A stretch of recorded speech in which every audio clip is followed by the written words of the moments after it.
Nice Aprilia.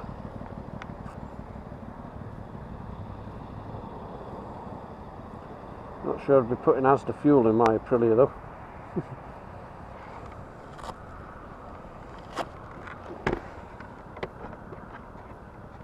Suppose it might be alright with it being a newish bike, but still would always opt for SO or BP, super unleaded.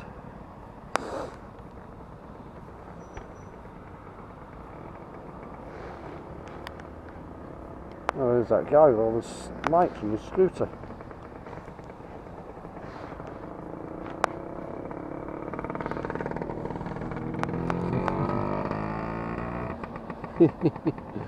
That's quite cool, that. I don't know if it's a Lambretta or a Vespa, that. But it's quite local to around here.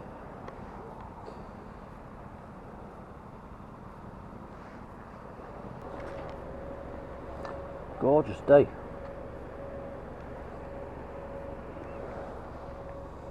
It's about the 13th of January. And look at it, absolutely lovely. Bit on the chilly side, but alright when you've got a heated jacket under your coat.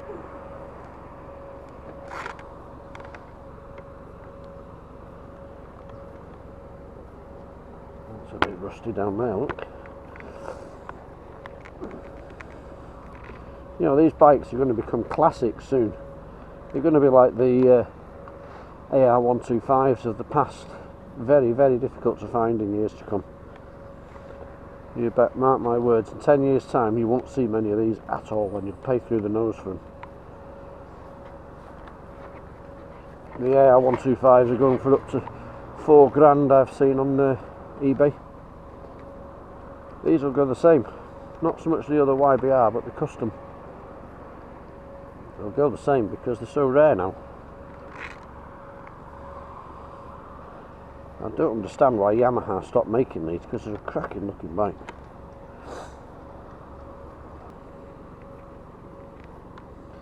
Trouble is with 125s, they do make them out of cheaper materials than they do the bigger bikes, I think anyway. Which is a shame really, because only like the fork legs starting to rust already. It's only 7 years old. I had my Honda forks re-chromed when it was 35 years old.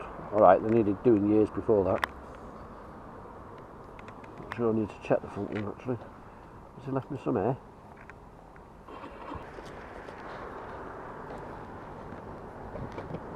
There's probably some free air in that.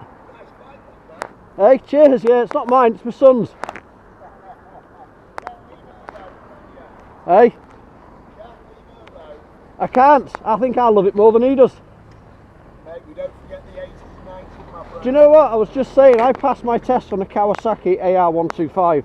AR125, yeah. OR125. Yeah, and they don't make them anymore. Now, you can't get an AR125 for love nor money. I reckon in 10 years' time, they'll go the same way. Oh, without a doubt. What's the other ones?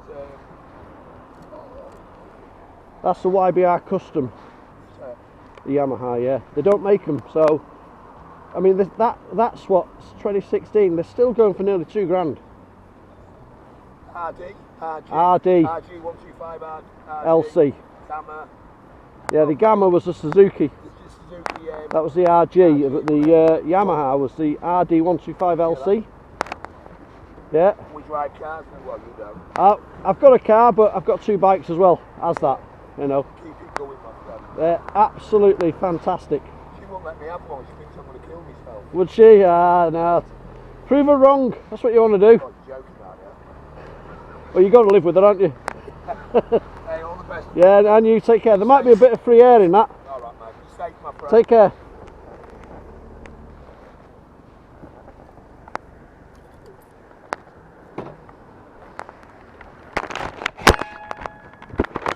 Yeah, I reckon these are definitely future classics, these.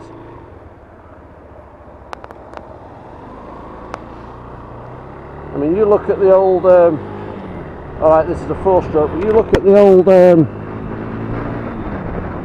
The old RD125 LC.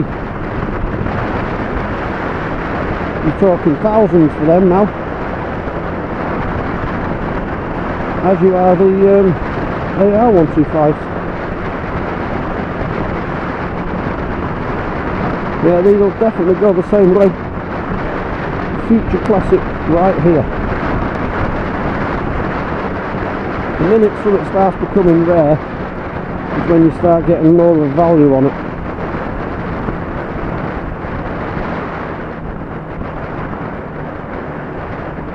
Plus, like I said in the review video, plus you've got the unbeatable fuel economy on this of 120 odd miles to the gallon. Yeah, it's not super fast,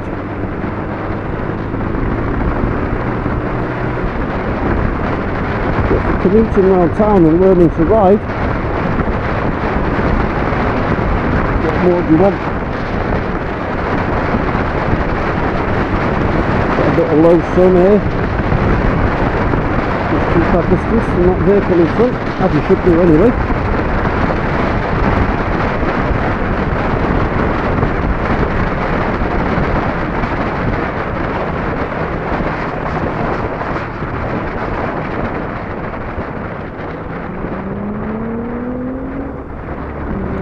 Coming down here a few weeks ago on this in the dark, nearly got knocked off there by a BMW driver. Not that it's relevant to drive a BMW.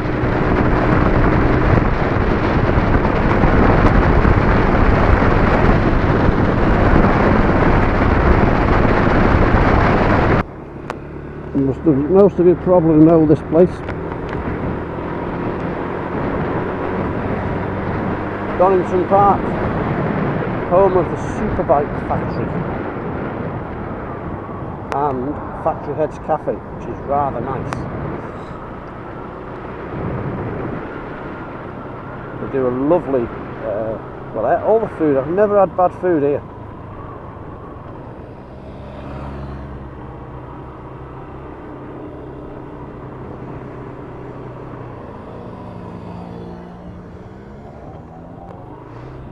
Go with the big boys, eh?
Oh, you bugger.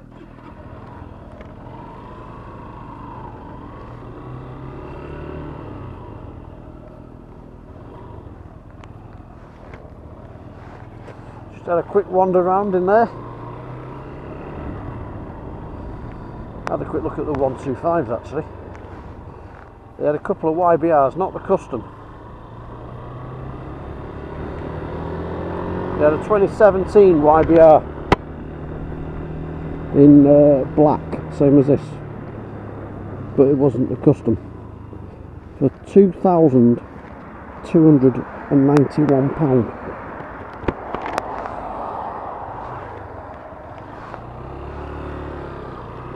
Now, make of that what you will, but this is a 2016 custom, and we paid 1,600 quid for this last year.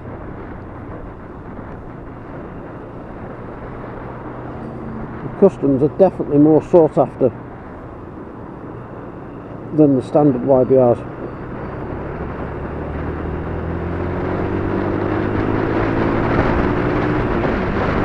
Purely down to the fact that you don't make them and you don't see them anymore.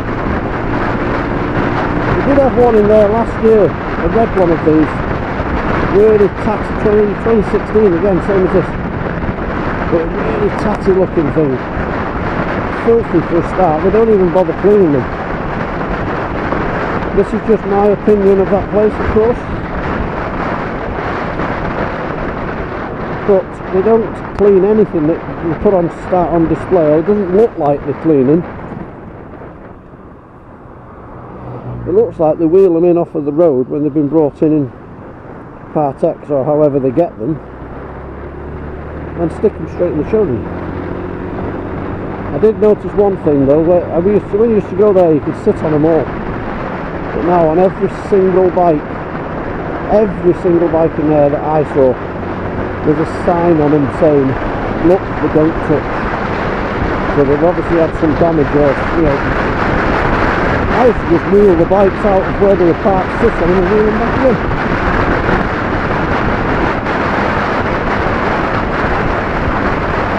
First time I did it, I did ask someone and he said, oh, what are your boots? He says, what do you want?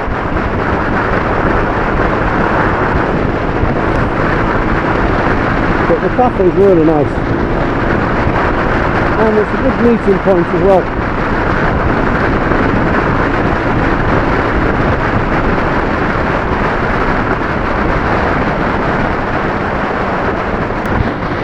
Some of the different reaction you get from other road users and other bikers when you're riding on L plates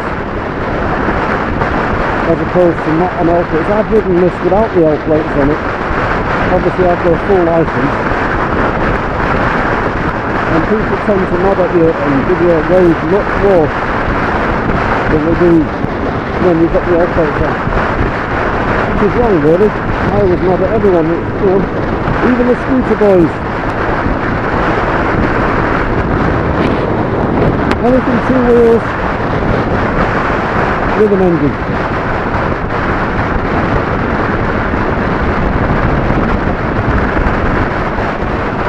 Give a friendly nod or a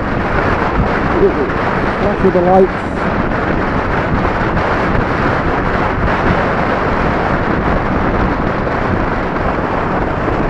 Look at all this crap.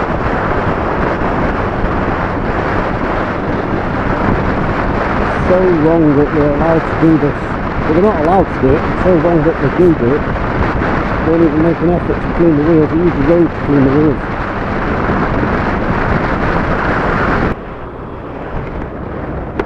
Come on, pigeon. One thing I do notice about these smaller bikes is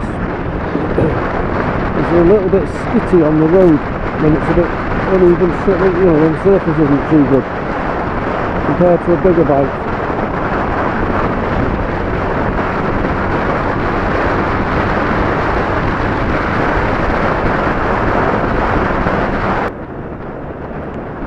So we're just dropping down now to the old Swarkston Viaduct. I think it's a viaduct.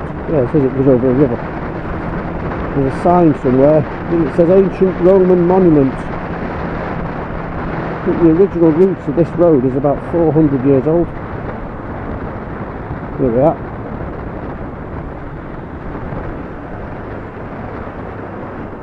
Swarkston Causeway, ancient monument. And this time last week, all these fields you can see on the left and the right of us were completely submerged.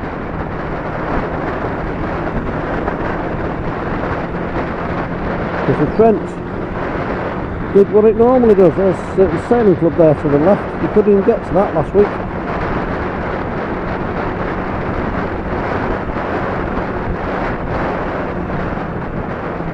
I'm not sure if there's an original part of this bridge left. The amount of times it's been patched up.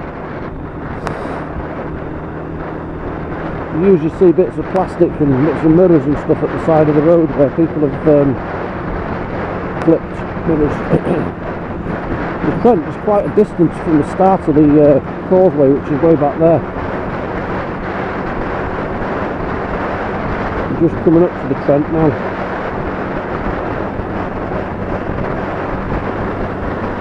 Yeah, you couldn't see any of these fields, yet this bridge at its lowest point never floods. coming over the Trent now.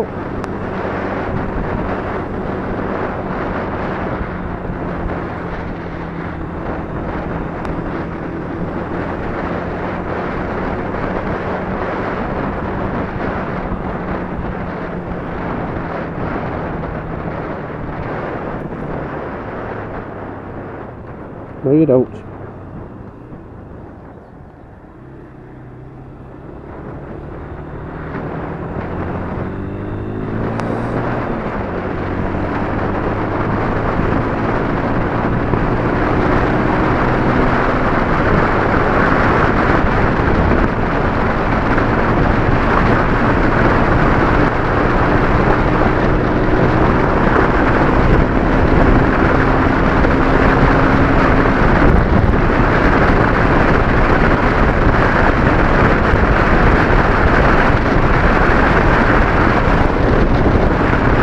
Anyway, thanks for joining me again on this little gimbal out on this little 125.